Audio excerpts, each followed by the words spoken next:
এবারে metal presence কৃষি সংবাদ সুজলা সুফলা।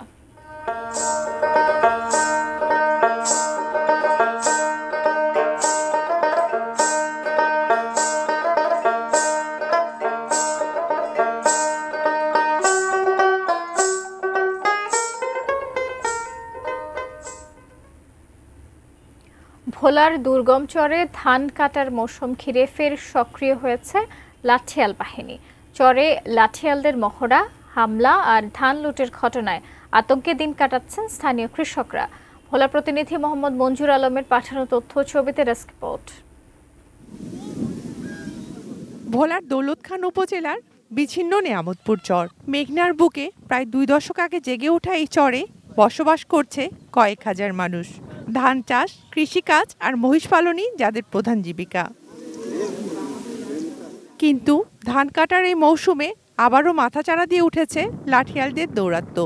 স্থানীয়দের অভিযোগ, রাজনৈতিক ছত্রছায়ায় একদল লাঠিয়াল চর দখল ও কৃষকদের ধান লুটে নিতে মরিয়া হয়ে উঠেছে। গলার দ্বারে ছুরি নেয়, অর্থ নেয়, বন্দুক নেয়, পরে আমাকে হাঁস মুরগি লইয়া যায়। আমার জিয়ের 3টা গরু নিছে, আমার 2টা গরু নিছে, 5টা গরু লইয়া গেছে। আমরা ডরে আতঙ্কতে থাকি, পরে আমার কারো বান্য হয়।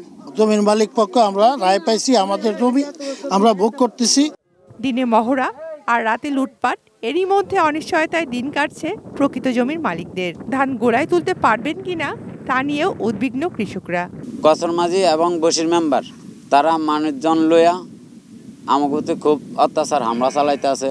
সম্ভবত আমরা শৃঙ্খলা চাই, আমরা এইটা ঈশ্বরে থাওয়ার জন্য রক্ষা চাই।